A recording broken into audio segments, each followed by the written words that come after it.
So we are discussing what the secondary activities. ठीक है. Okay, this was the last thing that we discussed. It was the cotton textiles and the jute textile industries. ठीक है. Last में हमने discuss करा था that the first juice mill was at Rishra in West Bengal in 1855. और हमने cotton textile की भी बात की थी. ठीक है. The first successful textile mill, we talked about this, है ना? First successful textile mill, it was in Bombay, 1854, right? And do you remember the name of the who was the founder of this particular mill? Kazi Nanabhai Devar. Fine. तो चलो आगे चलते हैं. And there were some factors also. किस चीज से related थे? कि कुछ factors थे कि हुगली बेसिन में ही, ठीक है, हुगली बेसिन में ही क्यों जूट की जो डिफरेंट मिल्स थी, ठीक है, वो वहां पर उस एरिया में एस्टेब्लिश थी. ठीक है, that was the point. Fine, will move to the next one which is will get to know a little bit about the Hooghly river. ठीक है, और फिर उसके बाद आगे चलते हैं. ओके, तो हुगली रिवर वेस्ट बंगाल के एरिया में. सबसे पहले एक जनरल सी बात, तो एटलीस्ट इतना याद रहेगा. ठीक है. दूसरी, जैसे मान लो गेंजेस रिवर आ रही है ना ऐसे ऊपर से, तो वो अलग अलग पार्ट्स में क्या हो जाती है, डिवाइड हो जाती है. ठीक है, जब कोई भी रिवर ऐसे डिवाइड होती है तो वो कहलाती है उसकी डिस्ट्रीब्यूटरीज. ठीक है, एक मेन रिवर रह जाती है और बाकी सब उसकी क्या बन जाती है, डिस्ट्रीब्यूटरीज. जब रिवर्स एड ऑन होती है मेन रिवर में, ठीक है, जब वो एड ऑन होती हैं they are known as tributaries. And जब वो बाहर निकलती हैं उससे मेन रिवर से, those are known as what, distributaries. ठीक है, तो basically Hooghly is the western most distributary of Ganges. ठीक है, उसका एक पार्ट विच इज दी कौन सा, Padma, move towards the Bangladesh region. ठीक है, एंड दूसरे वाला part which is known as Bhagirathi also. ठीक है, it moves into the west Bengal region. इसलिए हुगली को उसके अपर रीचेस में we also call it what, the Bhagirathi. ठीक है, तो गैंजेस रिवर ऐसे आई, it divides into two, majorly it divides into two. ठीक है, one is Bhagirathi and second one is the Padma. ठीक है, पद्मा फिर बाद में ब्रह्मपुत्रा, ठीक है, एक जमुना के साथ मिलके बाद में वो जाके मेघना में मिलके दे go towards the bay of Bengal. ठीक है, वो रिवर्स वाले चैप्टर में कर लेंगे. जस्ट थोड़ा सा रेफरेंस है ताकि हम इस पॉइंट तक आ सके, ये वाला जो पॉइंट है. ठीक है, the river then flows south to join the Jalangi at Nabadwip. ठीक है, where it becomes the Hooghly proper. तो अपर रीचेस में तो वो क्या कहलाती है, what it is known as Bhagirathi. ठीक है, उसके बाद जलांगी जब रिवर उसके साथ मीटअप करती है, then it becomes what, proper Hooghly river in West Bengal. Fine, the Hooghly then it continues south passing through the metropolis of Kolkata. ठीक है, तो कभी ऐसे फ्री बैठे हो तो सिटीज, ठीक है, प्लस कौन कौन सी रिवर्स उनसे फ्लो करती हैं. वर्ल्ड में भी ये चीज तुम देख सकते हो एंड इंडिया में स्पेसिफिकली तुम ये चीज देख सकते हो कि कौन कौन सी मेजर सिटीज हैं जो वर्ल्ड की हैं, जो इंडिया की हैं. You know these are kind of mind को थोड़ा सा एक्सटेंड करने वाली एक्सरसाइजेज होती हैं कि एक फटाफट एक लिस्ट उठाई, अपने आप को 15 मिनट्स का टाइमर दिया, give your self a challenge, it keeps you up for all the things that are happening. ठीक है, तो try some of these challenges. तो Hooghly then passes through the metropolis of Kolkata. Thereafter it empties into the Bay of Bengal. उसकी tributaries learn कर लेना या सिर्फ एक बार देख लेना. ठीक है, नॉर्मल सी चीजें हैं, अजय, दामोदर, ठीक है, Rupnarayan and the Haldi. These are the major tributaries of Hooghly river. Now Hooghly river का जो मोस्ट ऑफ द वाटर है, एक तो जो भागीरथी वाला जो एरिया ऐसे रिवर आ रही थी फिर वो उसमें, देन देयर वाज जलांगी जो उसमें मिक्सअप होता है. ठीक है, मेजोरिटी ऑफ वाटर भागीरथी वाले एरिया से नहीं आ रहा, it comes from which man made Farakka feeder canal. ठीक है, उस एरिया में फराका बैराज है, ठीक है, फराका कैनाल है, तो उससे ज्यादातर उसका जो है वाटर आता है. हुगली रिवर की एक खास बात क्या है कि उसके साथ में क्या लोकेटेड है, there is Fort William which is located over there, है ना.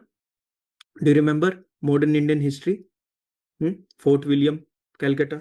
तो अलग अलग जो ब्रिटिशर्स के एरियाज थे, बॉम्बे, मद्रास, कलकत्ता, इन एरियाज में उन्होंने क्या बना रखे थे, फोर्ट एरियाज बना रखे थे कि एक बड़ा सा उन्होंने अपना फोर्ट एस्टेब्लिश कर लिया, उसके आसपास कुछ छोटी छोटी छोटी छोटी एस्टेब्लिशमेंट होगी। अब ये पूरा का पूरा एरिया ये कहलाएगा, this was the fort William, ठीक है, after William the third of England, ठीक है, जो उनका किंग था। तो फोर्ट विलियम वॉज देयर, कहां पर था, ये हुगली के पास ही था, ठीक है, on the eastern bank of the river Hooghly this fort was located, ठीक है। This fort is also known as Vijay Durg, ठीक है। बंगाल एडमिनिस्ट्रेशन जब स्टार्टिंग में था इन बंगाल, ठीक है, तो उस टाइम पे फोर्ट था somewhere around 1781, this fort was there. अब ये वाला टर्म तुम्हें याद होगा if you have studied revised properly, the black hole tragedy जो थी, ठीक है, कब की थी, what was the year of the black hole tragedy at Fort William, the year किसके टाइम पीरियड पे था, याद है ना ब्लैक होल ट्रेजेडी क्या थी, सम ब्रिटिशर्स, बिल्कुल एक यस सर, छोटा सा रूम, 1756 में हुआ था, 756, ठीक है, 1756, यस, सिराज के गुड, टाइम पे। हाँ। तो 1756 के टाइम पे it was the black hole tragedy, also the black whole is located at Fort William. तो जो ब्लैक होल था, वो जो रूम था, वो फोर्ट विलियम का ही एक सिक्योरिटी गार्ड का जो रूम होता है ना नीचे की तरफ, वही था, उसी के अंदर वो सब ब्रिटिशर्स को उन्होंने कैप्चर करके रख रखा था। Currently Fort William is basically used as the headquarter of the eastern command of the Indian army, ठीक है। चीज़ों को रिवाइज करो, I am just getting a feeling that you are revising things less on your own भी, खुद से भी। नहीं तो एक होना चाहिए कि this is the time period that, कि हमारे साथ हमारा मेंटर या हमारा टीचर इन्वेस्ट करने लग रहा है, ठीक है, ये मेरे टास्क है जो मुझे बताए गए हैं, और ये वो टास्क होना चाहिए जो मेरा कंप्लीट सेल्फ स्टडी से मैं इसको बार बार बार बार बार बार चीज़ों को रिवाइज करता रहूंगा।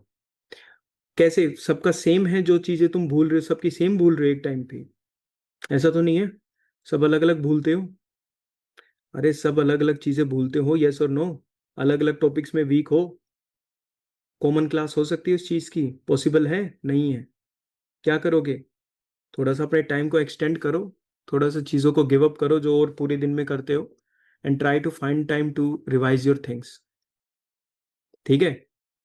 पूरे एग्जाम में अगर 10 चीजें हैं तो उसमें से एक चीज अभी भी याद रख लो कि अपना इस चीज पे अपना मल्टीपल फोकस करो, कि यार मैं इसको भूल रहा हूं तो I have to revise this particular thing, ठीक है, दाएं बाएं इधर उधर मत घूमो ज्यादा।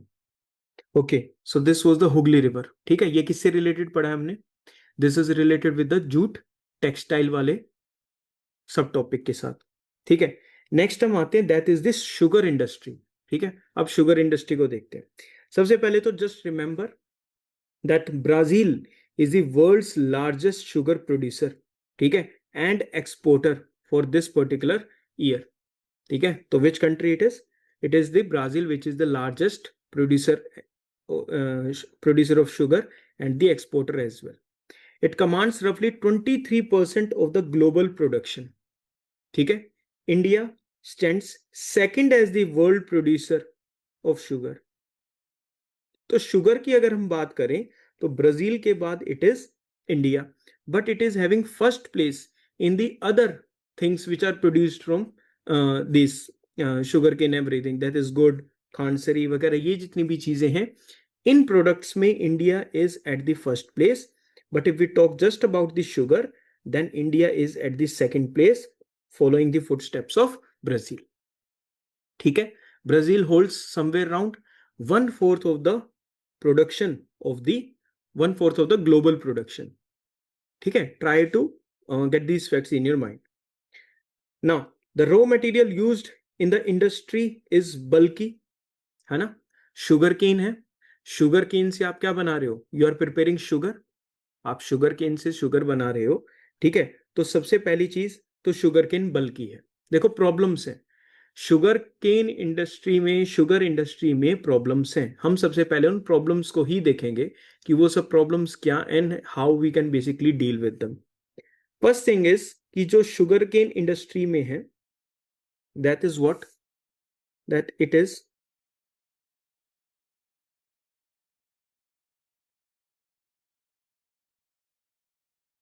बल्कि। ठीक है, but first it is bulky. Second, haulage, जो हम उसको शुगर केन को ट्रांसपोर्ट करते हैं that is known as haulage. ठीक है, ट्रांसपोर्टेशन ऐसे मटेरियल को करते हैं that is known as haulage. अब जब वो हॉलेज करते हैं या वो ट्रांसपोर्टेशन करते हैं, सिंपल वर्ड्स में अगर बात करूं तो शुगर के केन के अंदर जो सुक्रोज का जो कंटेंट है वो धीरे धीरे क्या होता है, and I want to use the word धीरे धीरे, रेपिडली वो जो सुक्रोज का जो कंटेंट है वो क्या हो जाता है, रिड्यूस हो जाता है। यानी आफ्टर हार्वेस्टिंग शुगर केन आपको ऑलमोस्ट ऑलमोस्ट 24 आवर्स के अंदर you have to take that sugar cane to the mills. इतना ही टाइम है आपके पास, नहीं तो उसके अंदर फिर केमिकल रिएक्शन शुरू हो जाते हैं और सुक्रोज का कंटेंट क्या हो जाता है शुगर केन के अंदर, रिड्यूस हो जाता है।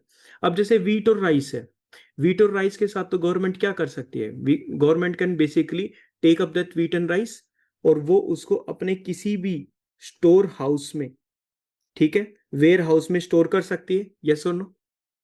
ठीक है, but this is not possible with sugar cane. आपने शुगर केन को फील्ड से हार्वेस्ट किया and then you have to directly within 24 hours take it to what, the sugar cane mill. एक बार उसका सुक्रोस जो उसके अंदर प्रेजेंट है अगर उसका कंटेंट रिड्यूस हो गया देन फिर वो किसी काम का नहीं है। ठीक है, this is the major problem with the sugar industry. The mills are located in Uttar Pradesh, Bihar, Maharashtra, Karnataka, Tamil Nadu, Andhra Pradesh, Gujarat, Punjab, Haryana and Madhya Pradesh. तो तुम देखोगे इंडिया के मोस्टली अगर हम ऐसे करेंगे, इसको ऐसे करेंगे, हाईलाइट करेंगे, तो will have all these states, जिसमें से सबसे जो मेजर स्टेट्स हैं ये दो मेजर स्टेट्स हैं, उत्तर प्रदेश एंड महाराष्ट्र। तो whenever it comes about sugar industry you remember two major states, one is Uttar Pradesh and second one is Maharashtra. ठीक है, 60% mills are located in the regions of Uttar Pradesh and Bihar. जो mills located है, ज्यादातर mills कहां पर located है, Uttar Pradesh and Bihar के regions में। ठीक है, एक चीज समझ में आ गई, sugar cane is harvested only once a year, इसका कंप्लीट ईयर की इसकी साइकिल होती है शुगर केन की। ठीक है, फाइन, मान लो ये फैब में भी अगर हम इसको स्टार्ट करते हैं देन इट विल अगेन दूसरा फैब आ जाएगा। ठीक है, and it will cross even that 2 to 3 months वो ऊपर ही चला जाएगा। तो that is what the complete cycle of sugar cane is. तो तुमने दो प्रॉब्लम समझी, one is in the transportation, the sucrose content reduces after 24 hours.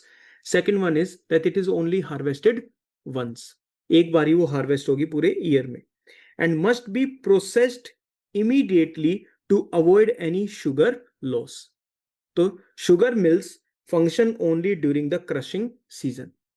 Sugar जो मिल्स होंगी, ठीक है, जो शुगर मिल्स होंगी वो कब फंक्शन करेंगी, क्या वो पूरे ईयर फंक्शन करती रहेंगी, नहीं।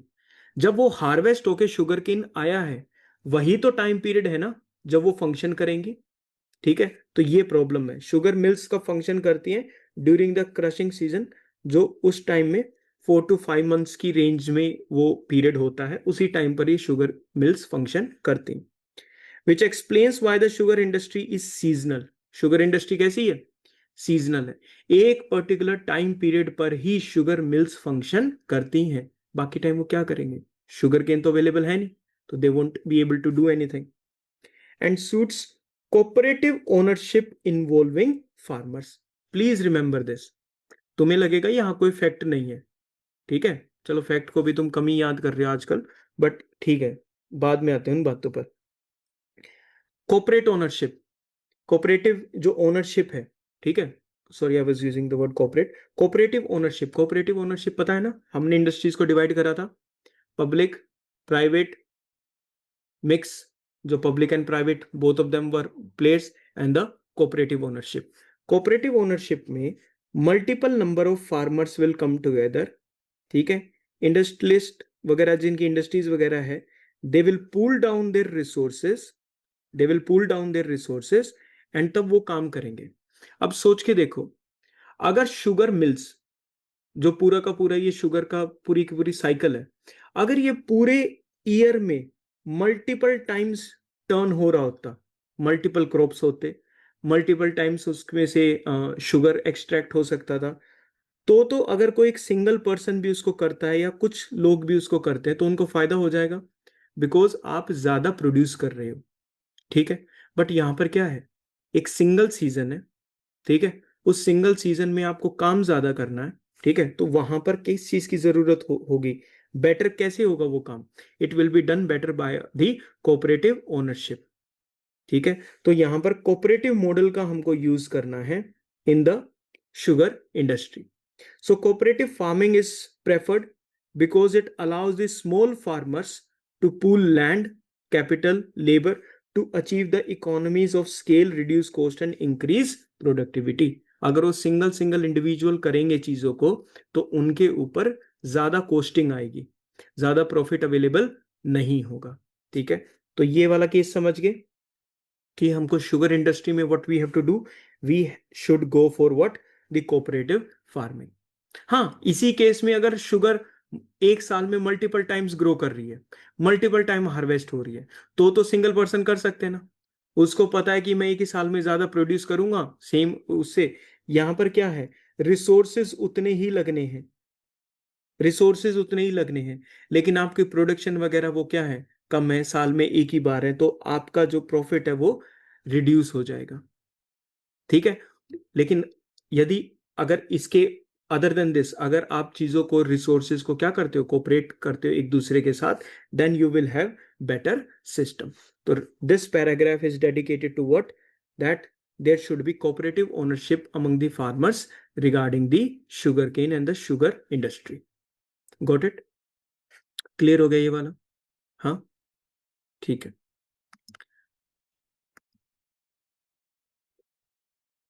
नेक्स्ट पे चलते हैं।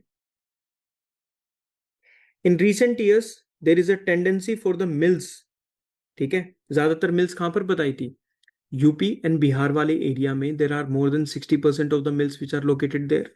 Now what are the mills doing, they are shifting and concentrating in the southern and the western states, especially the Maharashtra. दो स्टेट्स का नाम बताया था, one was Uttar Pradesh, second one was Maharashtra. ठीक है, उत्तर प्रदेश चीजों में लीड कर रहा था, बट अब जो मिल्स हैं, ठीक है, जो मिल्स हैं, what they are doing, these mills are shifting towards what, they are shifting towards the state of Maharashtra. ठीक है, so you will remember this as a fact. This is because the sugar cane which is produced over here, यहां पर जो sugar केन produce होती है उसका जो sucrose content है वो कैसा है, ज्यादा है, इट इज मोर फेवरेबल। ठीक है, दूसरा, जो थोड़ा सा कूल क्लाइमेट है in comparison to the northern states, ठीक है, also ensures a longer crushing season. Crushing season में भी इनको थोड़ा सा ज्यादा टाइम मिल जाता है, नंबर वन, तो मिल्स को ज्यादा फायदा है। ठीक है, सेकंड, शुगर के अंदर, ठीक है, सुक्रोज कंटेंट क्या है, वो ज्यादा है। ठीक है, ये दो मेजर रीजंस हैं। थर्ड रीजन क्या है, स्टेट्स लाइक महाराष्ट्र ऐसे स्टेट्स हैं जहां पर कोऑपरेटिव फार्मिंग या कोऑपरेटिव्स ज्यादा बेटर तरीके से वर्क करते हैं, बेटर मैनर में वर्क करते हैं, इजी एक्सेस है रिसोर्सेज के लिए। तीन रीजन समझ गए, why the mills are moving from the northern states like Uttar Pradesh towards the states of Maharashtra. Number one, high sucrose content of in sugar cane. Second, longer crushing season because of the cooler climate. Third, better functioning of the cooperatives. ये तीन चीजें clear हो गई? हाँ, ठीक है, हाँ, बताते जाना जो चीज सारी की सारी उनको समझते जाना, फिर उसके बाद लर्निंग वाला आ जाएगा वो तुम देखो एक बार। अब गवर्नमेंट अगर क्रॉप हो गया, गवर्नमेंट उसको अगर मान लो उसका मिनिमम सपोर्ट प्राइस उसको दे देगी, हमने बात की थी अलग अलग क्रॉप्स के लिए एमएसपी रिलीज होता है, हाउ मेनी क्रॉप्स, एमएसपी कितने क्रॉप्स के लिए रिलीज होता है, 22। 22। डिस्टिंक्शन बताना कौन कौन है उसके अंदर,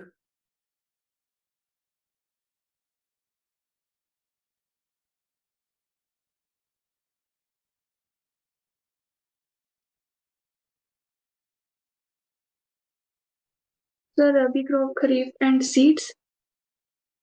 अरे आज लगता है हवा में वो है, मतलब रिवीजन सर वाली चीज। 14 या 15 था खरीफ, और अभी था बस दो ही, दो मतलब कमर्शियल दो था, दो जूट और कमर्शियल थे, कपड़ा। हाँ, जूट और और अभी 6, और अभी तो 6, 14 बाकी 6 जो एंड बच 2, गया सर वो 14 6 सर। एंड हाँ 2, 2 वर दी कमर्शियल वन। फिर तुमने देखा था वहां पर हमने एक बात की थी कि इन सभी क्रॉप्स के लिए एमएसपी रिलीज करती है गवर्नमेंट, ठीक है, मिनिमम सपोर्ट प्राइस। इस भूलना मत, इस चीज के बारे में बाद में बात करेंगे आफ्टर क्लास ना, अभी रिकॉर्डिंग में नहीं करते हैं, ठीक है। मैं नहीं चाहता ये बस। अपमान पब्लिक हो। हाँ तो चलो, क्या बात की हमने कि क्रॉप्स के लिए एमएसपी रिलीज होती है, मिनिमम सपोर्ट प्राइस। इस बेसिकली मींस गवर्नमेंट उस प्राइस पे, अगर वो उससे ज्यादा कहीं और सेल नहीं करे तो गवर्नमेंट उसको प्रोक्योर कर लेगी, ठीक है। प्रोक्योर करने के बाद गवर्नमेंट क्या करेगी, उसको अपने अलग अलग डेजिग्नेटेड वेयर हाउसेज में उन चीजों को रखेगी ताकि उनको बाद में डिस्ट्रीब्यूट कर सके। बट क्या वो शुगर केन के साथ ऐसा कर सकती है कि शुगर केन गन्ने वन्ने खरीद लिया और उसको भर लिया वेयर हाउस में, उसका तो 24 आवर्स के बाद उसका सुक्रोज कंटेंट बिल्कुल जाना शुरू हो जाएगा रैपिडली, राइट। तो this is not possible with the sugar cane industry. तो एमएसपी का जो मॉडल है, मिनिमम सपोर्ट प्राइस का जो प्रोक्योरमेंट मॉडल है, वो शुगर केन के साथ वर्क नहीं कर सकता। तो गवर्नमेंट ने एक दूसरा मॉडल निकाला which is the fair and the remunerative price. It means एक ऐसा मिनिमम प्राइस जो कौन पे करेगा, the sugar mills are mandated to pay the farmers for the sugar cane. तो सेंट्रल गवर्नमेंट ने मान लो एफआरपी सिलेक्ट कर दिया कि भाई इतना होगा इस बार, ठीक है।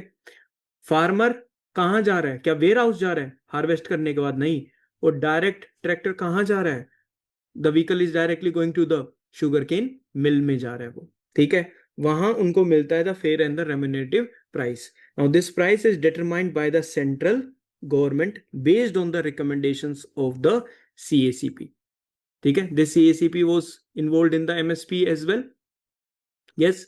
और किसके साथ कंसल्टेशन की जाती है? Consultation is done with the state governments and the other stakeholders as well, decided by the central government. तो there is FRP which is the fair and the remunerative price, जो farmers को मिलेगा, वो अपना sugar cane लेकर जाएंगे, sugar cane जो मिल है उसको देंगे शुगर मिल को, and they will get the FRP. Now एक और चीज, there is a state advised price as well, SAP, ठीक है। एफआरपी तो बना दिया, क्या इशू है, सेंट्रल गवर्नमेंट ने एफआरपी बना। अगर किसी स्टेट गवर्नमेंट को लगता है that I have enough resources, मेरे यहाँ पे मेरे को शुगर केन फार्मर्स का ध्यान रखना है, मैं एफआरपी से ज्यादा मैं एफआरपी से ज्यादा प्राइस फार्मर्स को देना चाहता हूं, तो the state government can declare what, the SAP which is the state advised price. FRP को किसने सेट करा? This is set by the central government, ठीक है। स्टेट गवर्नमेंट ने किस चीज को सेट करा? SAP, the state advised price, ठीक है, which sugar mills must pay farmers. SAP कब दिया जाएगा? SAP should be higher than the FRP. अगर एफआरपी ही ज्यादा हो गया तो आपने डिक्लेयर करने का फायदा क्या हुआ? हुआ कुछ फायदा? फार्मर तो एफआरपी पे बेचेगा ना जो ज्यादा प्राइस होगा। अगर स्टेट गवर्नमेंट एसएपी ज्यादा रखती है एफआरपी से, ठीक है, तो फार्मर किस पे सेल करेगा उस स्टेट में? It will sell at the SAP, ठीक है। तो these are the two things जिससे farmers can get all their cost recovered, they can earn some profit and they can prosper. The sugar recovery rate in Indian sugar mills has remained stagnant at 9.5 to 10%, much lower than the 13 to 14% seen in some other countries. Sugar recovery rate, कि हम कितना recover कर सकते हैं sugar from that, हमारी country का जो rate है वो शुगर मिल्स का क्या है, थोड़ा सा कम है बाकी कंट्रीज के कंपैरिजन में। This is largely due to the lack of major advancement in developing better sugar cane varieties and improving the crop yields. हम शुगर केन से कितना उसमें से शुगर रिकवर कर सकते हैं, हमारी कंट्री का वो रेट क्या है, कम है। बाकी कंट्रीज का थोड़ा सा रेट क्या है, वो ज्यादा है। वो कितना है? That is 13 to 14% in comparison to India's 10%। Clear हो गया? क्यों नहीं हो पा रहा है? क्योंकि हम ज्यादा शुगर केन वेराइटीज बेटर नहीं कर पा रहे हैं, हम उसकी क्रॉप यील्ड्स को बेटर नहीं कर पा रहे। The Rangarajan Committee was formed in 2012, which was established to provide the recommendations for reforming what? The sugar industry. Clear है ये वाली बात? कोई इशू नहीं इसमें, ठीक है। Molasses is a by product of the sugar production. Sugar cane लिया, शुगर प्रोडक्शन होगी, उसमें से शुगर बाहर आ गई, बाय प्रोडक्ट निकलेगा एक विस्कस सा डार्क कलर का लिक्विड निकलेगा, ब्राउन डार्क कलर का, दैट विल बी मोलासेस। ठीक है, मोलासेस हाईली न्यूट्रिशियस होता है, पहली बात तो हो गया क्लियर, ये पॉइंट हो गया क्लियर। ठीक है, वो लाइव स्टॉक फीडिंग के लिए, एनिमल फीडिंग के लिए भी यूज कर सकते हैं, या फिर हम उससे इथेनॉल यानी एल्कोहल प्रोडक्शन में भी हम मोलासेस का यूज कर सकते हैं। क्लियर हो गया?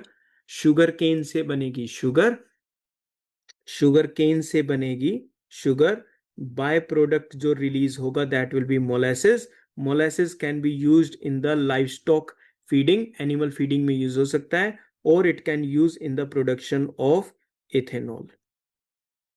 ठीक है, समझ में आ गई बात? ओके। बैगीज, गन्ने का जूस पिए, जूस पीने के बाद कुछ वो बच के वो साइड में कूड़े में डाल देता है, बैगीज। ठीक है, तो bagasse can be used as a biomass fuel for the generation of energy. तो बायोमास जनरेशन ऑफ एनर्जी के लिए बैगीज का यूज किया जा सकता है। दोनों क्लियर हो गए? एक वेस्ट प्रोडक्ट है, bagasse is a waste product, we are converting that waste product into a biomass fuel. Molasses is a by product, sugar बना रहे थे, एक प्रोडक्ट और बन गया साथ में, it is a by product not a waste product. Molasses is a by product, हम शुगर बना रहे थे, साथ में और क्या बन गया? मोलासेस। मोलासेस को फिर हमने मल्टीपल चीजों में यूज करा, जब ये सब हो गया तो यहां पर मिल गया हमको क्या? बैगीज। बैगीज का हमने किस में यूज करा? बायोमास फ्यूल्स में। क्लियर हो गया यहां तक? अब तुम्हें मेजोरिटी ऑफ द थिंग्स पता है शुगर इंडस्ट्री के बारे में, तो I hope you will try to remember these. ठीक है, चलो नेक्स्ट पे चलते हैं, which is the iron and the steel industry. इस पर आ जाओ, iron and the steel industry. सबसे पहले तो ये समझ लो that it is one of the basic industry. क्या हमने इंडस्ट्रीज का क्लासिफिकेशन देखा था? इंडस्ट्रीज के क्लासिफिकेशन पे हमने ये देखा था कि उसका आउटपुट किसके लिए है, क्या वो कोई एक बेसिक इंडस्ट्री है, ऑल्सो नोन एज की इंडस्ट्री। दूसरी कौन सी होती है? It is consumer industry. Basic industry, consumer industry. Iron and steel industry कैसी है? Iron and steel industry is a basic industry. ठीक है, ये बाकी सभी इंडस्ट्रीज को क्या करती है? सपोर्ट करती है, चाहे वो हैवी हो, मीडियम हो, लाइट हो। ठीक है, steel is needed to manufacture variety of engineering goods, construction material, defence, medical, telephonic, हर प्रकार की चीजों में स्टील का यूज होता है। ठीक है, स्टील को बनाती है आयरन एंड स्टील इंडस्ट्री। ठीक है, it becomes the basic industry. Production and consumption of steel, कोई भी कंट्री कितना स्टील प्रोड्यूस कर रही है और कंज्यूम कर रही है, ये उसका एक इकोनॉमिक पैरामीटर भी हो सकता है। अगर कोई कंट्री ज्यादा स्टील प्रोड्यूस कर रही है और कंज्यूम कर रही है, it means it is doing good. भाई तुम इससे स्टील से कुछ इधर उधर की तो कोई चीज उसको रखोगे तो हो नहीं, उससे कुछ ना कुछ तो बनाओगे, इंफ्रास्ट्रक्चर डेवलप होगा, व्हीकल्स बनेंगे, कुछ तो बन रहा है ना उससे, तो देर इज मोर प्रोडक्शन। किसी भी कंट्री की इकोनॉमिक डेवलपमेंट का इंडेक्स हो सकता है क्या? Production and consumption of steel. ठीक है, iron and steel is a heavy industry, all raw materials as well as the finished goods, ये सारे के सारे क्या होते हैं? हैवी एंड बल्कि। ठीक है, इसलिए आयरन स्टील में जो ज्यादा जो चीजें लगती हैं that is a heavy transportation cost. अब जो चीज लर्न करनी है वो ये है, आयरन और coking coal and the limestone. Do you remember coking coal? Metallurgical coal है, okay.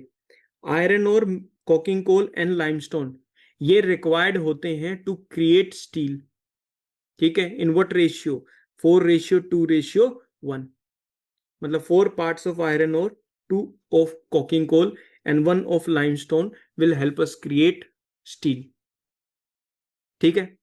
Some quantities of manganese is also required to for what, to harden the steel. 5 star लगा दी मैंने इसमें, ठीक है. स्टील बनाना है, आयरन ओर, ठीक है, coking coal, limestone. Manganese क्या करेगा, स्टील को हार्ड करने में यूज आएगा. क्लियर हो गया, वेरी गुड. ये पता है छोटा नागपुर का प्लेट्यू का जो रीजन है, ठीक है. छोटा Nagpur plateau region has the maximum concentration of what, the iron and steel industries.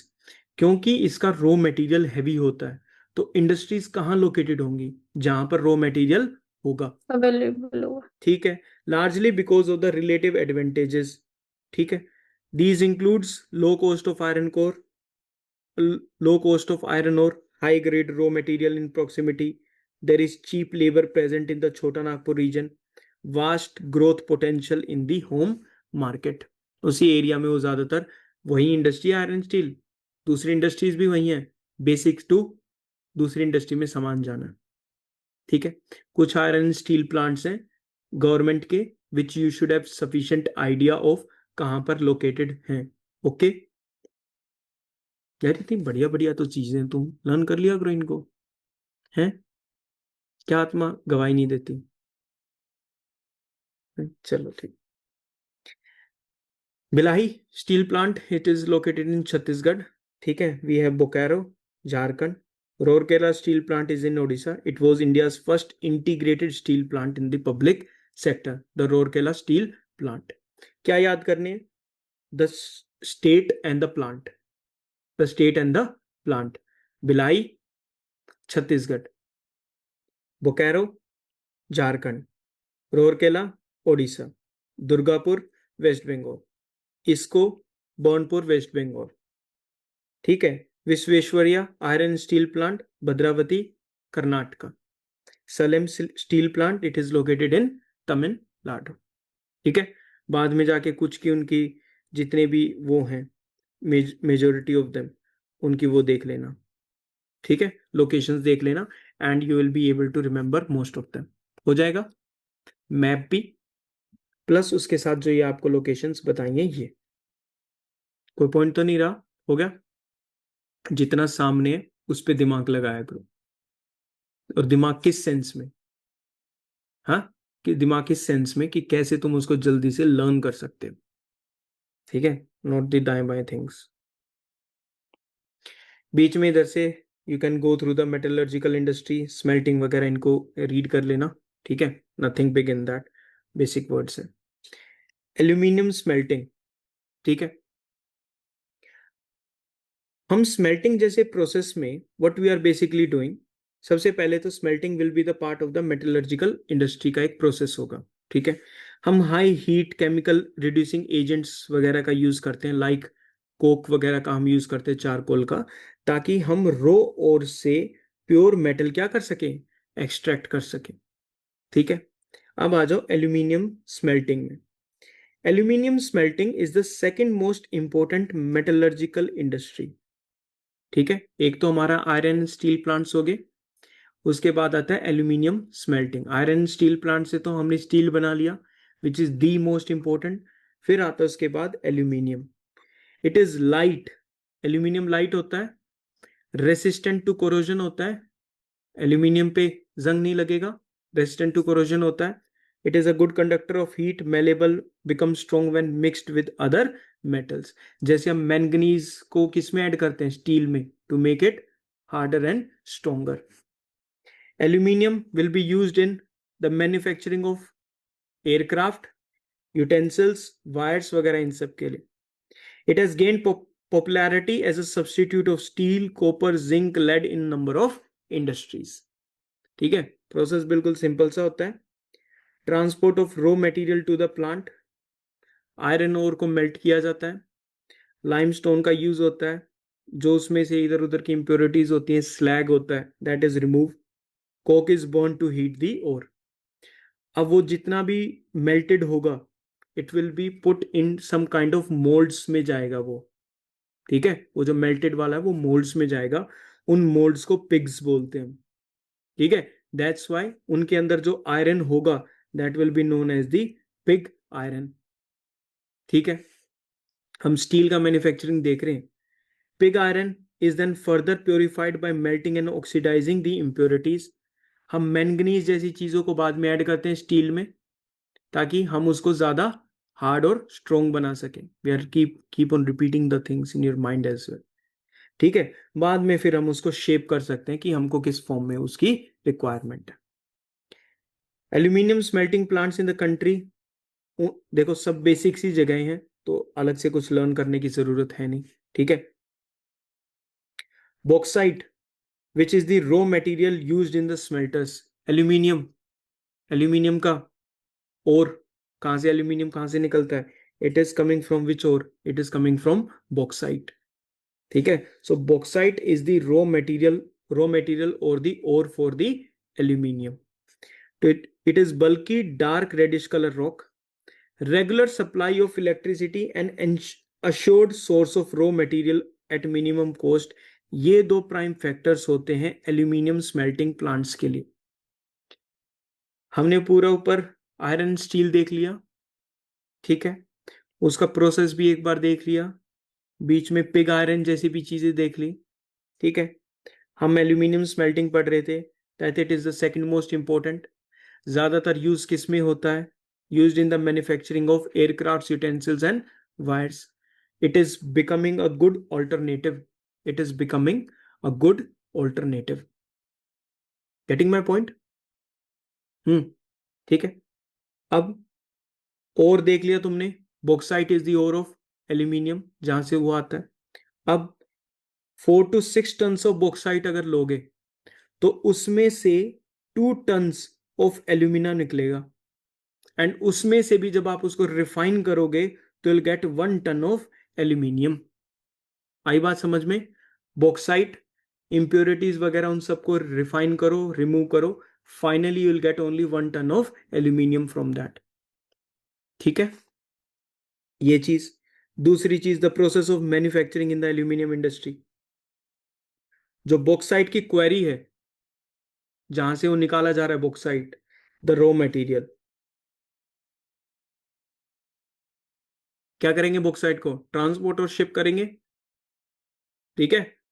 Raw material की जगह से हम उसको एल्यूमिनियम जो रिफाइनरी इंडस्ट्री है वहां पर उसको शिफ्ट करेंगे, बॉक्साइट वगैरह को क्रश किया जाएगा and alumina is dissolved out. तो सबसे पहले तो उसमें एल्यूमिना बाहर आ गया, ठीक है। बाकी को शिफ्ट करेंगे, एल्यूमिनियम जो स्मेल्टिंग जो प्लांट है उसके अंदर वो जाएगा।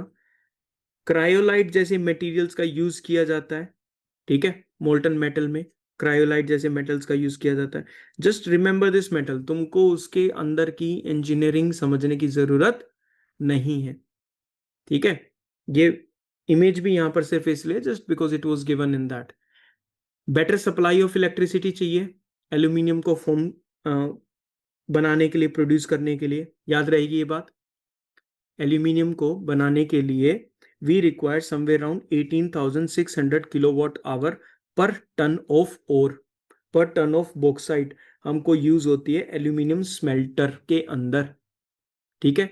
उसी स्मेल्टर के अंदर हम कुछ इलेक्ट्रोलाइट्स का यूज करते हैं, जैसे cryolite is one of the electrolyte, ठीक है। कुछ वर्ड्स कैप्चर हुए, क्या कैप्चर करने थे एक बार दोबारा देख लो उन चीजों को।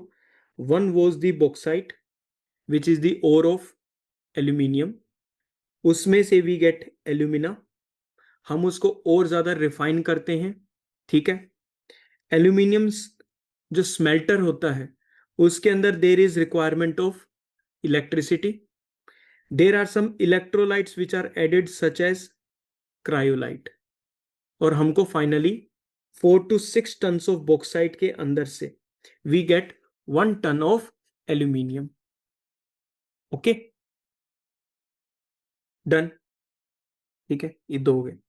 अभी अपने पास बच के बिल्कुल सिंपल सिंपल से, जिसमें अब ज्यादा कुछ है नहीं अदर देन दी फर्टिलाइजर इंडस्ट्री, ठीक है, तो उनको एक बार क्विकली देख लेते हैं।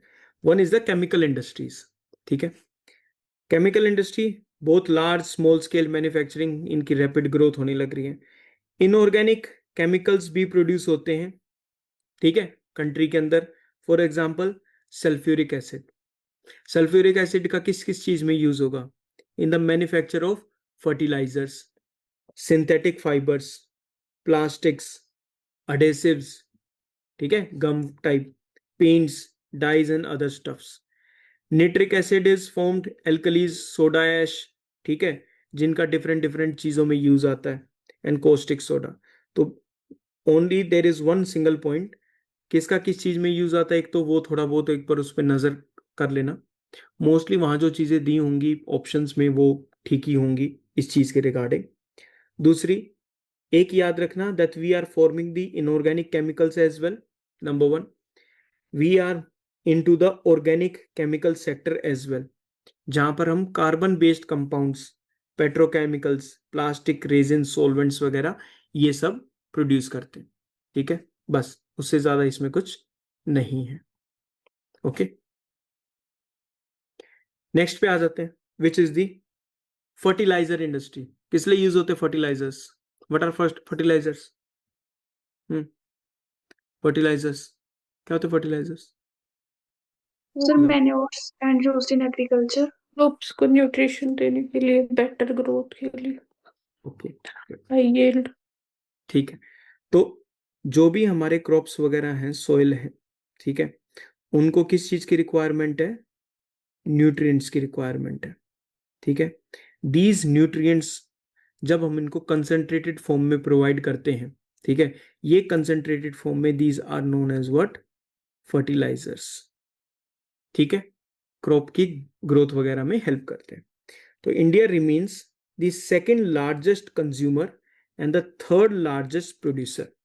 कंज्यूमर हम कौन से हैं? सेकंड पे हैं। थर्ड लार्जेस्ट क्या है? प्रोड्यूसर्स हैं। किस चीज के? Of the fertilisers globally. ठीक है, प्लांट को जो न्यूट्रिएंट रिक्वायर्ड होते हैं, अब नेचुरली तो प्लांट ले सकता है जो उसके पास न्यूट्रिएंट है, हम कैसे प्रोवाइड कर रहे हैं? हम तो इनऑर्गेनिक प्रोवाइड कर रहे हैं ना, ऐसा तो नहीं कि प्लांट से ही छीन के प्लांट को ही दे रहे हो, वो तो धोखा में काउंट होगा। ठीक है, हम कौन से दे रहे हैं? We are giving the inorganic chemicals. तो what are fertilizers? Fertilizers are concentrated plant nutrients made from inorganic chemicals। ठीक है, क्लियर हो गया ये वाला पॉइंट? धीरे धीरे चलूंगा मैं इस वाले में, बताओ हो गया ये वाला clear? Okay, they are used to supply the essential elements that the plants needs to grow well, है ना। प्लांट्स को जो जो मटेरियल रिक्वायरमेंट है, उसको फॉस्फोरस चाहिए, ठीक है, उसको पोटेशियम चाहिए, उसको इट रिक्वायर्स नाइट्रोजन, मल्टीपल चीजें जो उसको चाहिए, तो उसके लिए we provide them with what? The fertilizers. तो fertilizers contain nutrients in higher amounts and are applied in smaller quantity, क्योंकि वो क्या है? कंसंट्रेटेड है, कंसंट्रेट। तो स्मॉलर क्वांटिटीज में हम क्या दे सकते हैं? हायर अमाउंट में दे सकते हैं। ठीक है, अनलाइक ऑर्गेनिक मैन्योर, वो दूसरा हो जाएगा। यस जैस, तो यही पूछना था, यहाँ पर एक लिखा है ऑर्गेनिक मैन्योर एंड ऊपर लिखा है इनऑर्गेनिक केमिकल्स। हाँ, उन दोनों में unlike difference। Organic. Organic manure कौन सा हो गया? जो भी हम वेस्ट मटेरियल वगैरह वो जो होता है, ठीक है, जो प्लांट से, एनिमल्स के डेड रिमेन से, किचन वेस्ट से जो जितनी भी चीजें निकलती हैं, वो जब हम एज अ मैन्योर कंपोस्ट की तरह यूज करते हैं, ठीक है, तो that is what? Organic manure. जब हम इनऑर्गेनिक केमिकल्स से, ठीक है, माइक्रो न्यूट्रिएंट्स को क्रिएट करते हैं, that is what we are doing with inorganic chemicals and that is what fertilisers are. ठीक है, तो फर्टिलाइजर्स कुड बी जो हम यूज करते हैं बेसिकली इनऑर्गेनिक है, ठीक है, और दूसरा कौन सा होता है? ऑर्गेनिक मैन्योर होता है। ठीक है, फर्टिलाइजर्स को हम स्मॉलर क्वांटिटीज में क्यों यूज करते हैं? Because they are concentrated and in smaller quantities only they provide large amounts of nutrients to the soil and the crops. Clear? चलो नेक्स्ट पे चलते हैं। Next is this, the fertiliser industry is centred around the production of nitrogenous fertilisers.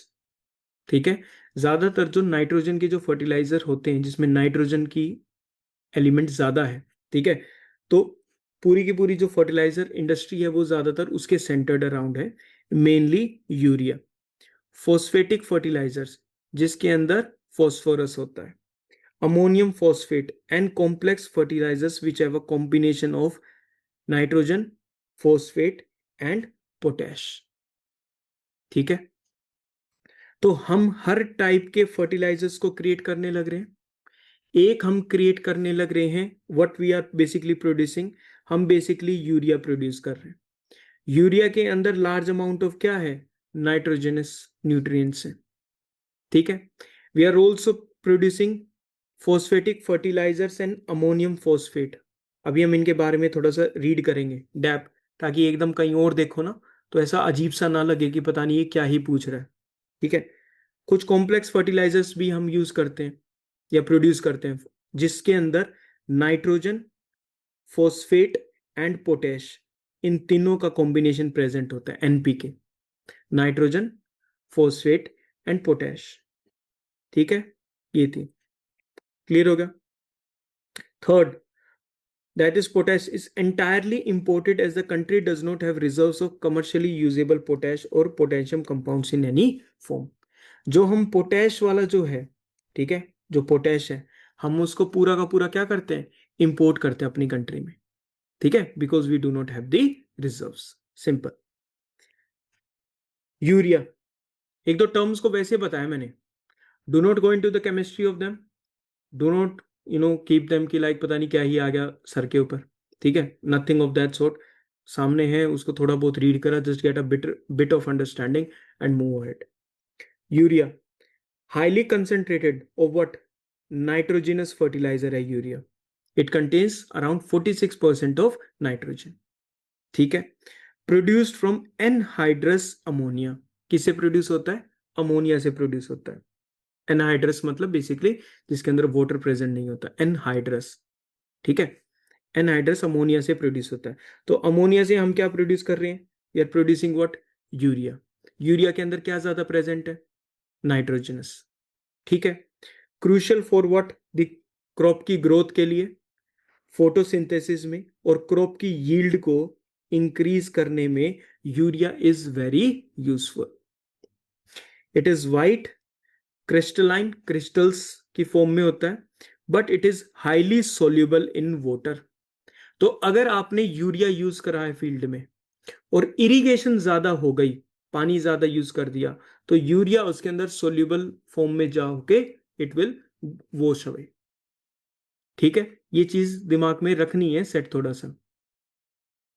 नहीं तो मेरे को एक बात बताओ, हम प्रॉपर जो इरिगेशन है हम उससे ड्रॉप इरिगेशन के मेथड्स पर क्यों आ रहे हैं, why we are moving towards the irrigation which are type of drop irrigation. Drop irrigation समझते हो कि आपका ये पाइप है, ठीक है, यहाँ पर ऐसे करके प्लांट है, these are the roots of the plant, यहाँ पर एक छोटा सा ऐसे होल होगा, यहाँ से बिल्कुल डायरेक्टली ड्रॉप गिरेगी इस प्लांट की रूट्स के यहाँ पर।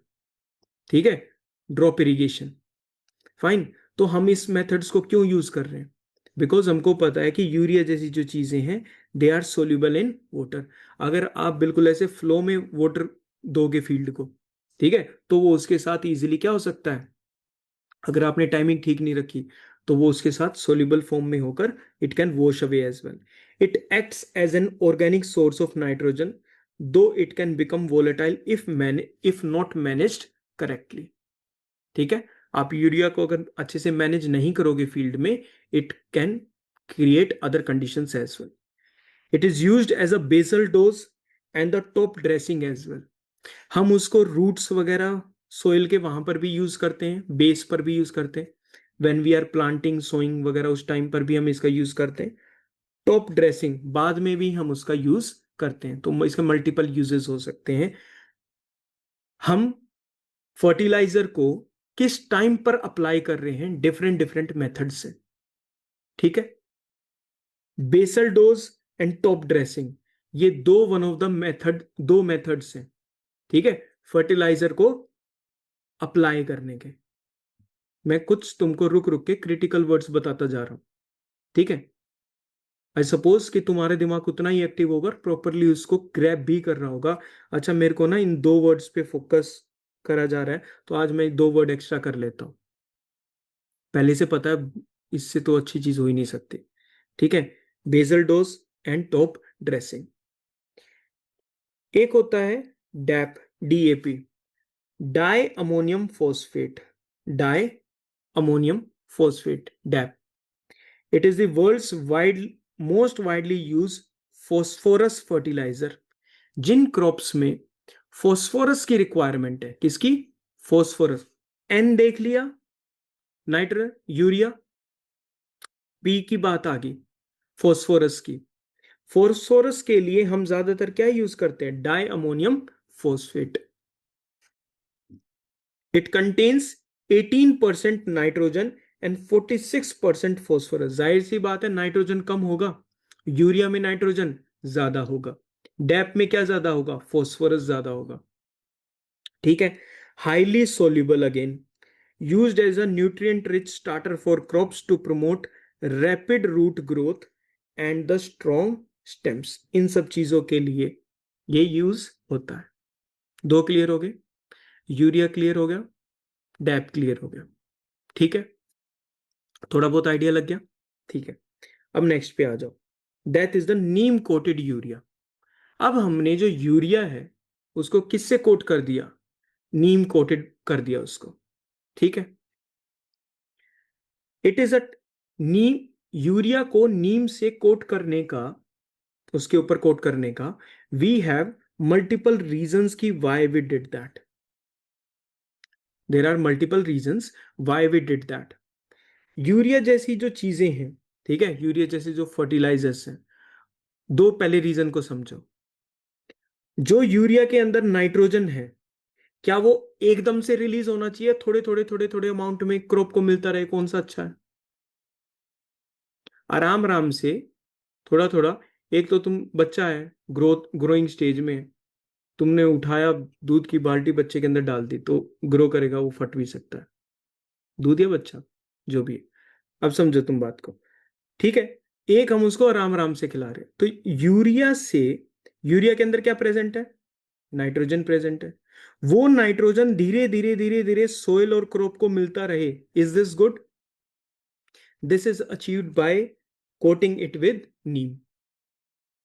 धीरे धीरे रिलीज होता है नाइट्रोजन उसके अंदर से। बात आई समझ में? एक चीज। दूसरी, यूरिया जो है, यूरिया के ऊपर गवर्नमेंट सब्सिडी वगैरह ये सब चीजें देती है, देती है, यूरिया के ऊपर सब्सिडी देती है। अब वो यूरिया किसको सब्सिडी दी गई? ताकि फार्मर्स को बेटर हो सके, ताकि वो उसका प्रॉपर यूज कर सके। कुछ लोगों ने क्या करा, यूरिया को लिया सब्सिडी पे। ठीक है, क्या फैक्ट्री ओनर्स को सब्सिडी मिली हुई है? उनको मान लो यूरिया चाहिए किसी भी केमिकल अपनी इंडस्ट्री में किसी प्रोसेस के लिए। ठीक है, तो अब इन लोगों ने क्या करा, इस सब्सिडाइज्ड यूरिया को किसी भी फैक्ट्री और मैन्युफैक्चरिंग ओनर्स, इन सबको, यूनिट्स वालों को दे दिया कम प्राइस में। ठीक है, और यहां पर उन्होंने अपना बीच में प्रॉफिट अर्न कर लिया। ठीक है, तो हमारा जो यूरिया, जिस चीज के लिए हमने उसको सब्सिडाइज करा था, it is being diverted towards the manufacturing units. ठीक है, गलत है? तो हमने क्या करा, हमने अपने जो यूरिया है उसको नीम कोट कर दिया। अब नीम कोट करने की वजह से फैक्ट्री में जो यूरिया यूज होता है, नीम कोट की वजह से उसका केमिकल कॉम्पोजिशन थोड़ा सा क्या हो जाता है? चेंज हो जाता है, वो उसको प्रॉपरली यूज नहीं कर सकते। तो we saved it from there as well. दोनों केस समझ में आए तुमको? क्या खाली बैठे ऐसे ही यूरिया के ऊपर नीम लगाए जा रहे हैं हम? हैं? हाँ, चलो ठीक है, जितना भी थोड़ा बहुत आया होगा तो आई गेट इट की it's okay. Neem coated urea, it is a type of a urea fertilizer coated with neem. ठीक है, नीम का जो सीड ऑयल है उससे उसको कोट किया जाता है। ठीक है, क्यों? Manufacture to boost agricultural efficiency by acting as a slow release nitrogen source.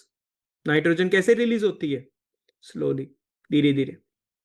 By slowing nitrification, it increases nitrogen uptake by plants by 50 to 30%. अब प्लांट्स जब वो धीरे धीरे नाइट्रोजन रिलीज होने लग रही है तो वो उसको प्रॉपरली अपटेक कर सकता है। यही तो हमारा काम है। अगर हम उसको कोई डोज दे रहे हैं तो प्रॉपरली उसके पास जानी चाहिए। कैसे हो रहा है? नीम कोटेड यूरिया के through. It reduces nitrogen loss, बच जाएगा। अगर ज्यादा नाइट्रोजन अगर यूरिया में से ज्यादा नाइट्रोजन रिलीज हो गया एक साथ, थोड़ा बहुत प्लांट ले लेगा जितनी उसको अभी के लिए रिक्वायरमेंट है, बाद में भी तो रिक्वायरमेंट होगी, बाकी लीच अवे हो जाएगा, गायब हो जाएगा वाटर के साथ। ठीक है, तो पॉइंट नहीं है। तो नीम कोटेड यूरिया से हम इस चीज को इंश्योर करते हैं। It lower the chemical cost for the farmers, discourages industrial diversion. क्या पॉइंट समझा दिया? Industrial diversion. ठीक यार, तुम यहाँ है ना यस बोल देते, हाँ भर देते, बाद में तो कुछ ही कर देते। ठीक है, खैर दुख तो है ही सबके जीवन में। Fertilisers are crucial for agriculture productivity and food sovereignty. Fertiliser जरूरी है। ठीक है, जो पार्लियामेंट्री कमेटी है, it noted that India's high import dependence. हम 25% for urea, 90% for phosphates and 100% for potash. Potash की अभी बात की थी। हम क्या है? इंपोर्ट डिपेंडेंस है। हम पूरा का पूरा पोटैश क्या कर रहे हैं? बाहर से इंपोर्ट कर रहे हैं। 90% ऑफ द फॉस्फोरस हम बाहर से इंपोर्ट कर रहे हैं। यूरिया हम थोड़ा सा बाहर से इंपोर्ट कर रहे हैं। तो हमारी हैवी इंपोर्ट डिपेंडेंस है, यस और नो? ठीक है, हमें इस चीज को क्या करना है? स्ट्रेंथ वगैरह ये सब करना है। ठीक है, तो एक पार्लियामेंट्री कमेटी इन्होंने सबने ये सोचा कि दैट हमें जो फर्टिलाइजर्स जो हैं हमको उनको स्ट्रेटेजिक सेक्टर का पार्ट बना देना चाहिए। किसी भी पर्टिकुलर एरिया को, किसी भी पर्टिकुलर सेक्टर को जब हम एक स्ट्रेटेजिक सेक्टर बनाते हैं, ठीक है, तो हम उसके लिए ज्यादा उस पे वो हो जाते हैं कि we are taking good care of that particular sector. उसके रिगार्डिंग मल्टीपल पॉलिसीज बनती हैं ताकि उन चीजों को ठीक किया जा सके। अब यहाँ पर प्रॉब्लम क्या है? What is the problem? There is high import dependence. ठीक है, जब हम उसको स्ट्रेटेजिक सेक्टर में लेकर आ जाएंगे या हम उसको स्ट्रेटेजिक स्टेटस दे देंगे तो वो चीजें थोड़ी सी बेटर हो जाएंगी। थोड़ी सी आई बात समझ में? बट अभी उसको स्ट्रेटेजिक स्टेटस मिला नहीं, बातें चल रही हैं। ये सिर्फ मैंने इसलिए ऐड करा है because this is from the current वाला पार्ट। ठीक है, अभी ये हुआ नहीं है। The department of investment and public asset management which is DIPAM under the ministry of finance, they basically denied अभी के लिए the strategic status to the fertilizer sector. जबकि एवरीवन नोज दैट फर्टिलाइजर जो सेक्टर है उसका एक critical role है किसके अंदर? फूड सिक्योरिटी के अंदर। ठीक है, just remember this a little bit of part. Chemical fertilizers prices in India, they are primarily regulated by the Department of Fertilizer under the Ministry of Chemicals and Fertilizers. जो chemical fertilizer के जो prices है ना India में, उसको government regulate करती है। ठीक है, मेजरली, ताकि अफोर्डेबल सब्सिडाइज रेट पे रख सके। The government controls the prices through the nutrient based subsidy for P&K fertilizers and fixes the maximum retail price for the urea. जो P&K फॉस्फोरस और पोटैश के जो फर्टिलाइजर्स हैं, अभी ऊपर बात की थी, P&K फॉस्फोरस और पोटैश के जो फर्टिलाइजर्स हैं उनका गवर्नमेंट प्राइस को कंट्रोल करती है through the this scheme which is nutrient based subsidy scheme. ठीक है, न्यूट्रिएंट बेस्ड सब्सिडी स्कीम के through the government controls the prices of the P&K fertilizers. What about urea which contains nitrogen? Government उसका directly क्या fix करती है? Maximum retail price, MRP। आप इससे ज्यादा सेल नहीं कर सकते। ठीक है, ओके। अब ये जो भी हमने अभी जिन चीजों के बारे में बात की, I have also edit them over here. ठीक है, इनको एक बार बाद में रीड कर लेना। The urea and the non-urea fertilizers. Urea fertilizers and the non urea fertilizers. Most of them के बारे में हमने बात कर ली, जो तुम्हें पता होना चाहिए था। पोटैश वाले का, डैप वाले का, डायमोनियम फॉस्फेट, यूरिया वाले का तुमको पता ही है। किसमें नाइट्रोजन ज्यादा है, किसमें फॉस्फोरस ज्यादा है, you should be aware of it. Urea के रिगार्डिंग क्या बात याद रखोगे, दैट उसका price is set by the government, the maximum retail price. Nice. P N K fertilizers का जो प्राइस है वो न्यूट्रिएंट बेस्ड सब्सिडी के थ्रू कंट्रोल होता है, ठीक है।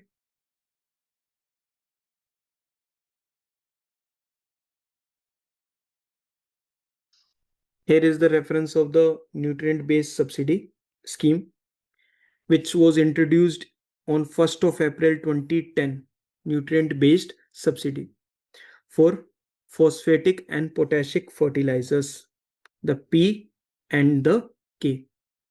क्या इसमें N वाला आएगा यूरिया? नहीं, उसका डायरेक्टली क्या है, मैक्सिमम रिटेल MRP. प्राइस, ठीक है।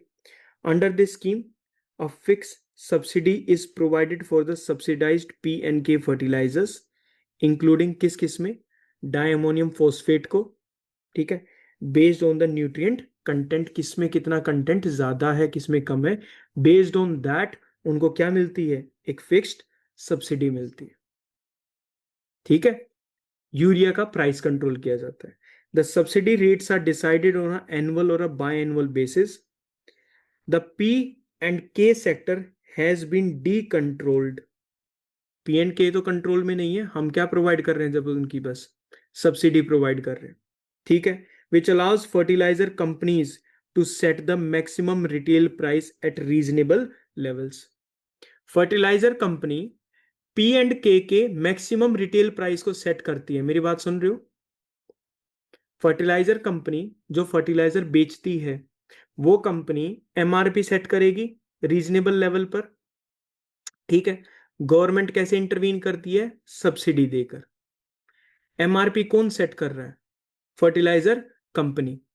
सब्सिडी कौन सेट कर रहा है, गवर्नमेंट सेट कर रही है। ये सेक्टर कैसा हुआ, पी एंड के वाला, it is D controlled. Government is not controlling the MRP, ठीक है। Eight reasonable, these prices are monitored by the government while the companies produce or import fertilizers in line with the market demand. तो urea का MRP is set by the government, which is the maximum retail price. The P and K fertilizers, they are handled through the nutrient based subsidy scheme, ठीक है। The prices are set by the fertilizer companies या फिर जो भी market की import की demand होती है, ठीक है। ये है न्यूट्रिएंट बेस्ड सब्सिडी। थोड़ा बहुत आइडिया लगा फर्टिलाइजर्स की दुनिया के बारे में? हाँ, तुम भी लेना शुरू करो थोड़ा थोड़ा, ये तो ग्रोथ बताई उसमें। अच्छा, ये दो हैं, ठीक है। देखो ये ऐसे है, ये कभी इनको एक समझो, ये ऐसे है और ये तीन ऐसे। These are the different types of fertilizers. ये क्या है, I should have written it over here, types of fertilizers, ठीक है। Sole fertilizers, mixed complex fertilizers, micro. ये इमेजेस देखनी है, ध्यान से सुन लो, ठीक है। मैंने बस यहां से इसका वो लोगो हटा दिया, नहीं तो यहां पर पीआईबी का लोगो था, ठीक है। तो मेक श्योर, तो वहां पर था और नीचे इसके सोर्स में इन्होंने पता नहीं कहां से एनसीईआरटी मेंशन कर रखा है, which is a good thing. तो गो थ्रू दिस, नोट्स मिलेंगे तो you will be able to like zoom in कर सकते हो। तो इसको एक बार थोड़ा सा इसको रीड कर लेना। Sole fertilizers contain only one primary nutrient. Mixed वाले में अभी हमने बात की थी एनपीके, एनपीके किस कैटेगरी में आएगा, मिक्स्ड Mixed. फर्टिलाइजर्स में, ठीक है। Micro nutrient fertilizers supply elements needed in small amounts, micro nutrients. Micro nutrient fertilizers वो होते हैं जो सोइल को या प्लांट को वो न्यूट्रिएंट्स देते हैं जो माइक्रो अमाउंट्स में रिक्वायर्ड होती है। एनपीके जो है वो मेजर उसमें आएंगे, मेजर न्यूट्रिएंट्स में, ठीक है। सिंगल वाले में नाइट्रोजनस हो सकता है, फॉस्फेटिक हो सकता है, पोटेशिक हो सकता है, ये डिफरेंट डिफरेंट फर्टिलाइजर्स हैं, ठीक है। अच्छा, नाइट्रोजनस, अगर आपको नाइट्रोजनस फर्टिलाइजर की बात अगर हम करें तो पता लग गया ना, that it is related with urea, ठीक है, इसको एक बार देख लेना। उसके बाद फर्टिलाइजर का एप्लीकेशन कैसे करेंगे, बेसल वाला भी देखा था, हेलो, बेसल टॉप ड्रेसिंग ऐसा कुछ सुना था अभी जो बोला था, है, हाँ, this is the application of fertilizers. एक होता है broadcasting method, spreading the fertilizer over the soil surface before और आफ्टर द प्लांटिंग, ठीक है। ब्रॉडकास्टिंग में आप फर्टिलाइजर लोगे, आप जस्ट अपनी पूरी फील्ड के ऊपर क्या कर दोगे, स्प्रेड कर दोगे। ये काम आप before and after the planting भी कर सकते हो। क्लियर हो गया ब्रॉडकास्टिंग मेथड, भाई इंपॉर्टेंट है यार। हाँ, दूसरा है basal application, added at the time of planting. Basal आपको बेस पर लगाना है, ठीक है, तो प्लांटिंग से क्या करोगे, पहले करोगे, ठीक है, किस एरिया में, रूट्स के एरिया में, ठीक है। Third, the placement technique, single band placement, double band placement, वो कैसे कैसे भी फर्टिलाइजर को हम कैसे अप्लाई कर रहे हैं, ठीक है। उसकी डीप प्लेसमेंट हो सकती है, रिंग फॉर्म में प्लेसमेंट हो सकती है, तो these are different different types, ठीक है। तो अगर मैं एक सिंपल क्वेश्चन पूछूं, इसको क्वेश्चन की फॉर्म में सोचो, broadcasting, basal and the placement applications and technique are related to application of fertilizers. अगर फर्टिलाइजर लिक्विड फॉर्म में है तो उसकी application, fertilizer is in liquid form. Foliar application, ठीक है, कौन सी एप्लीकेशन, फोलियर, ये लिक्विड फॉर्म डायरेक्टली लीव्स के ऊपर स्प्रे किया जाता है, फोलियर, फोलिएज, लीफ, ठीक है, वहां से है वो वर्ड, उसका रिलेशन। फोलियर एप्लीकेशन लीफ पर अप्लाई होने लग रहा है। डिजोल्व न्यूट्रिएंट्स अप्लाई किए जाते हैं, पहले से ही न्यूट्रिएंट्स को डिजोल्व्ड फॉर्म में अप्लाई किया जाता है, लिक्विड फॉर्म में, ठीक है। फर्टिगेशन, फर्टिगेशन वर्ड समझ में आ रहा है, हेलो, इरिगेशन प्लस फर्टिलाइजर, ठीक है, क्या बनेगा, fertigation, fertilizer plus irrigation, fertigation, ठीक है। आपका जो इरिगेशन का जो वाटर है, आप उसी में ही पहले से क्या कर दो, फर्टिलाइजर्स को डिजोल्व कर दो, तो that will be known as what, fertigation. Suitable for drip irrigation, आपने पानी में ऐसे घोल दिया और ऐसे पानी को छोड़ दिया, कोई फायदा होगा, पानी आगे निकल जाएगा। फर्टिगेशन कब यूज होता है, आपको वाटर में कब डिजोल्व करना है फर्टिलाइजर, जब आप ड्रिप इरिगेशन मेथड का यूज कर रहे हो, धीरे धीरे धीरे धीरे एक एक एक एक एक एक ड्रॉप जो प्लांट्स हैं उनकी रूट्स पर आती रहेगी, and the plants will keep on getting the required nutrients. Clear हो गया भाई, ये है। अब देखो सारा बता दिया इस चीज से रिलेटेड, गो थ्रू हो जाना इसके। फर्टिलाइजर इंडस्ट्री मोस्टली तुम्हारे उसमें आ जाएगी, ठीक है। अब हमारे पास कुछ नहीं बचा, ठीक है, ये सीमेंट वगैरह ये सब कुछ नहीं है, ठीक है। रॉ मटेरियल देख लेना, that is limestone, silica, gypsum, ये सब चीजें सीमेंट के क्या हैं, रॉ मटेरियल है सीमेंट इंडस्ट्री के, ठीक है। अब मैं तुम्हें सिर्फ वो चीज बताऊंगा जो हाईली इंपॉर्टेंट है, because there is nothing to explain here. Okay, strategic plants कहाँ पर लोकेटेड है, गुजरात में, ताकि गल्फ कंट्रीज को सुटेबल एक्सेस हो सके सीमेंट इंडस्ट्री का import export. First cement plant was set up in Chennai in 1904, India का पहला सीमेंट प्लांट चेन्नई, ठीक है। ये जितने भी फर्स्ट प्लांट है ना, मिल है, कॉटन, जूट, सीमेंट, कर लोगे लर्न, इनको एक साथ लर्न करना, सो दैट अगर क्वेश्चन एक साथ ही आ रहा है then you are able to handle that question. बाकी बाद में factories were set up at Porbandar 1940, Katni in 1950। Independence के बाद हम ज्यादा एक्सपेंड करने लगे सीमेंट इंडस्ट्री को, ठीक है। Andhra Pradesh is the currently largest producer of cement, ठीक है, production, followed by Rajasthan. Though there was a news recently in the Hindu कि राजस्थान ने नए 5-6 कुछ प्लांट्स लगाए हैं, तो वो सरपास कर सकता है आंध्र प्रदेश को, ठीक है, बस इतना ही था। करा नहीं है अभी, कर सकता है। तो Andhra Pradesh followed by Rajasthan. Sugar cane के लिए हमने देख लिया उत्तर प्रदेश एंड महाराष्ट्र। ठीक है, ऐसे करके हर स्टेट्स को याद रखो किस लिए फेमस है, that is it. Next is the automobile industry. कल भी इसके बारे में थोड़ी बहुत बात की थी, किस फॉर्म में बात की थी जल्दी बता दो। ऑटोमोबाइल इंडस्ट्री यूएसए के अंदर एक जगह है which is the Detroit. Detroit. ठीक है, मिशिगन, डेट्रॉइट, ग्रेट लेक्स के पास है डेट्रॉइट। ठीक है, इंडिया का डेट्रॉइट कौन है?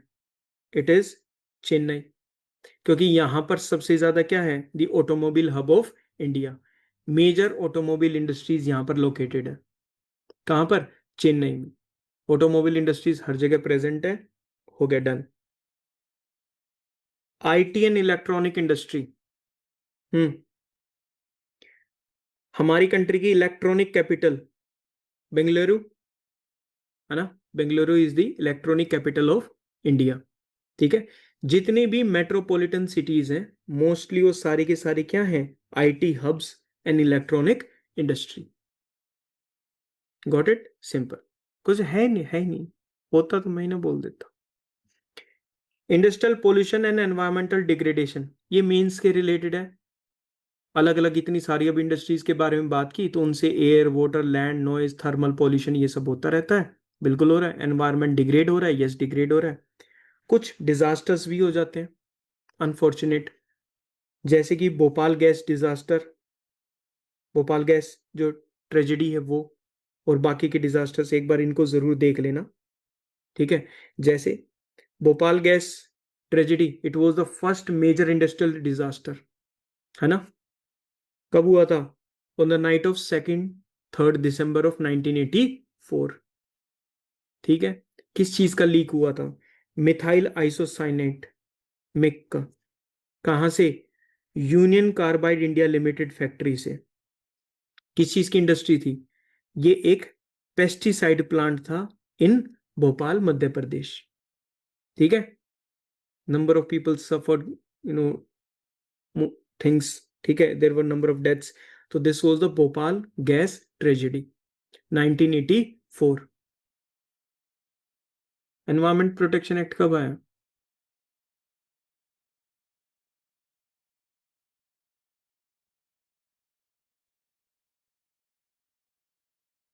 जिंदगी दो पल की 86। तो some relation, yes of course there is some relation. ठीक है, तो Bhopal gas tragedy 1984, environment protection act 1986। ठीक है, रिलेशन। अमोनिया, अब ये तो हो गया फर्स्ट मेजर हुआ था इंडस्ट्रियल डिजास्टर, अभी भी चल ही रहे होते ही रहते हैं। For example there was a ammonia gas leak. Ammonia, अभी कुछ पढ़ा था? Ammonia, anhydrous ammonia, urea formation, something. ठीक है, ammonia gas leak at Chennai in Tamil Nadu 2024, damaged gas pipeline caused by the cyclone Michaung. ठीक है, तो साइक्लोन मिचोंग की वजह से अमोनिया गैस लीक हुई थी चेन्नई में 2024। ठीक है, Vizag gas leak, Vizag also known as Visakhapatnam. ठीक है, the styrene gas was leaked at the LG polymers in Visakhapatnam, the state of Andhra Pradesh 2020। Tughlakabad gas leak in New Delhi 2017। ठीक है, chemical chloromethyl pyridine which is used in pesticides manufacturing, it was leaked from a container। ठीक है, तो please remember these, ये आपको as examples भी use करने हो सकते हैं एसए में, मेंस के एग्जाम्स में, आंसर राइटिंग में। ठीक है, या फिर किसी का इधर उधर दिमाग थोड़ा सा दाएं बाएं हो तो इसका क्वेश्चन भी आ सकता है। कितना मुश्किल है इन चारों को नाम देना एंड इनसे रिलेटेड जो गैसेस हैं वो देना। जैसे कि Bhopal, it is MIC gas, methyl isocyanide. Chennai gas leak, it was ammonia. Vizag, it was styrene. Tughlakabad, it was chloromethyl pyridine. ठीक है, ऐसे करके भी इसको लर्न कर सकते हो। बाकी ये बिल्कुल सिंपल है, रीड करना चाहो तो कर लेना, but I won't even suggest reading it. ठीक है, एनवायरमेंट के डिग्रेडेशन को कंट्रोल करना है, यस करना चाहिए। ये एक दो पॉइंट्स तुम रीड कर सकते हो इफ यू वांट टू। ठीक है, बिल्कुल ईवीएस टाइप है, तो ऐसा कुछ वो नहीं होगा। तो सस्टेनेबल डेवलपमेंट हम कब इंश्योर कर सकते हैं? When there is integration of economic development and the environmental concerns. ठीक है, ओके यहां तक? ठीक है, ओके। तो बताओ सस्टेनेबल डेवलपमेंट गोल नंबर 12 क्या है? Above land, land and water was this, याद है? 13th sir was related international with, peace के related. I'm asking about 12 responsible consumption and production, yes, तभी पूछा। फैक्ट्रीज की बात कर रहे हैं ना, इंडस्ट्रीज की बात कर रहे हैं। कैसे याद रखोगे? 12 आवर्स प्रोड्यूस करो, 12 आवर्स कंज्यूम करो। ठीक है, ये चीज बिल्कुल भी सस्टेनेबल नहीं है। ठीक है, तो ऐसे याद रख सकते हो, सस्टेनेबल प्रोडक्शन एंड कंजम्पशन 12 वो उससे रिलेटेड है। What was 11 related with?